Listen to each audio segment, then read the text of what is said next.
Okay, so here is one of the cheapest VHS VCRs that ever came to market.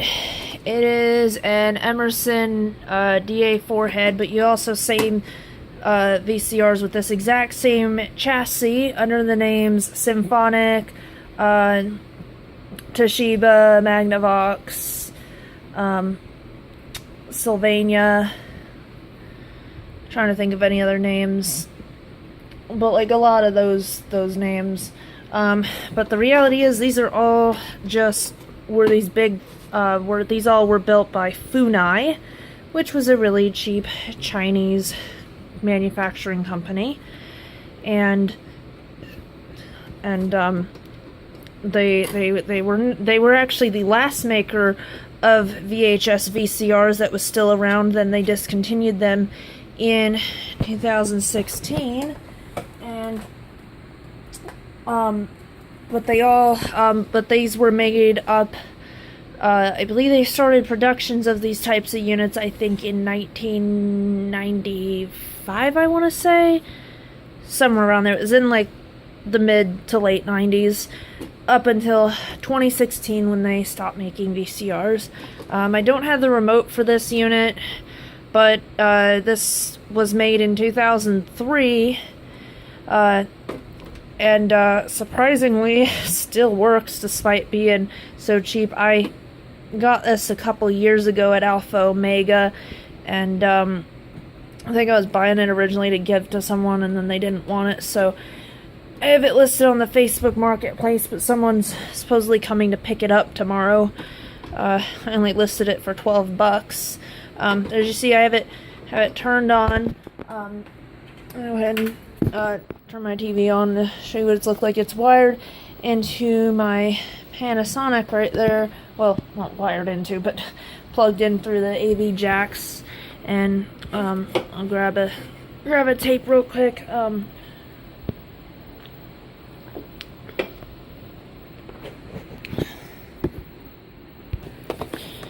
Alright, so I got Ferngully here. I will show you what it is. Let's see, you just put it in like so. And by the way, just to show you how cheap this thing is made, the record button busted on it. But the person said they didn't care. And worst case scenario, you could probably get a remote to work with this unit. Okay.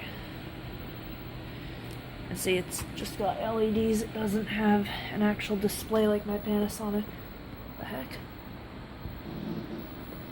Oh, it's doing this crap thing. Hold on, let me mess with this. The solder connections on here needs to be fixed, so that'll be a project for another day. Hang on, this takes a bit. Yeah, let me turn my Zenith, because this one has that weird problem. Alright, finally got the darn thing after a couple minutes.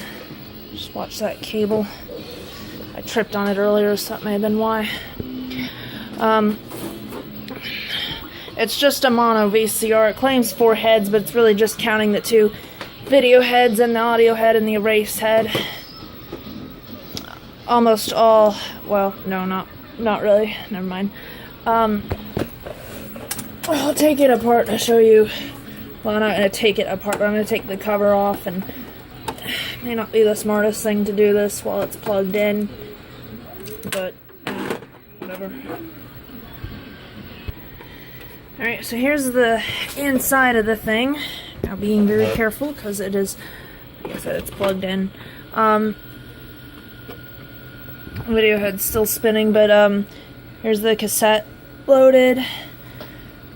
AV jack. See, it's just got a really small board for those. I have a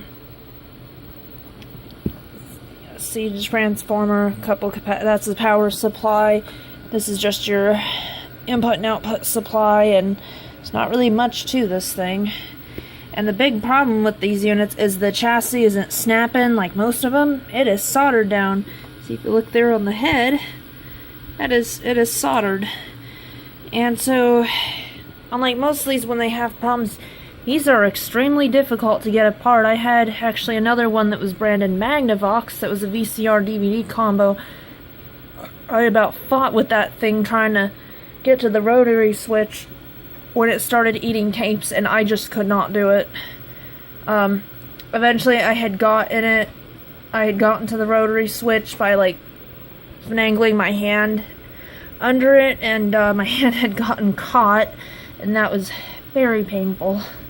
A very painful experience. But even then, after I had gotten to it, the unit was getting stuck in a different position, so I gave up on it and it got tossed. But like I said, this unit seems to be functional. Well, I know it is. But see, that's the audio head and a race head. And like I said, the video head's spinning. We'll go ahead and eject it so I can show you what the mechanism kind of looks like. Oh, your gears, I think this one's the cam.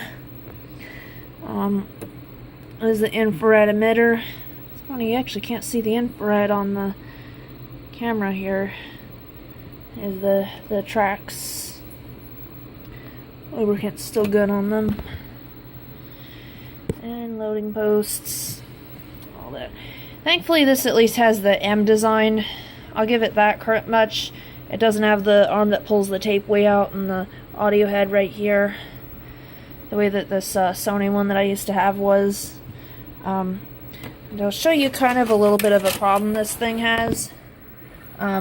Hopefully for the person who's picking it up tomorrow, they won't care about this. Hit stop. So I'm going to fast forward a little bit so you can hear what it sounds like.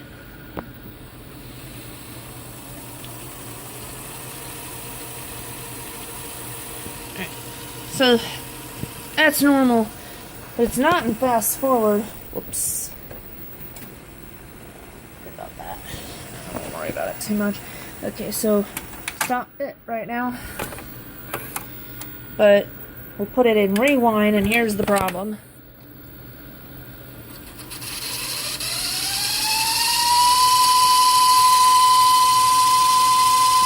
And that is very loud.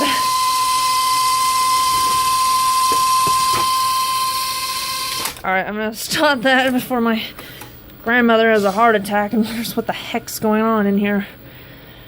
But, yeah, that's this thing's problem, is when you try to rewind, it squeals so bad. And like I said, I could try to unsolder this, but it would be a pain in the butt to try to get down there and just to try to re-lubricate it all, and I don't really want to go through that with this unit. But we'll push play, and now when it's in play and you rewind it, it doesn't do that, but it rewinds a lot slower. The heck? Okay, what just happened? I need to figure it out. And this thing's being a little turn.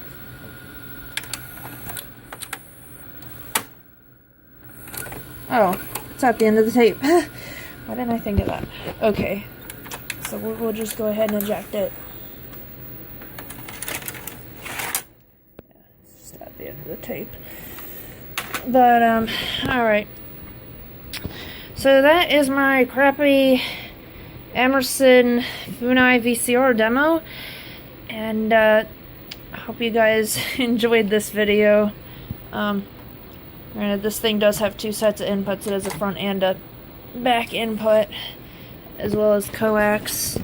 Put the cover back on for now.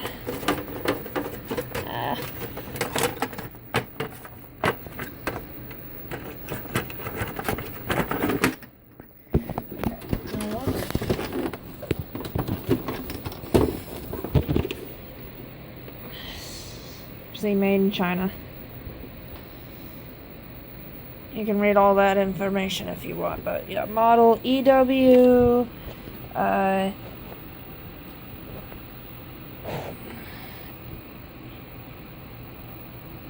EWV403A. Yeah. Well, yeah. Somewhere there I think there even is somewhere that says like Funai Corp, but I don't know where. Yeah. hopefully you enjoyed this little demo. These inputs. Alright, and y'all have fun.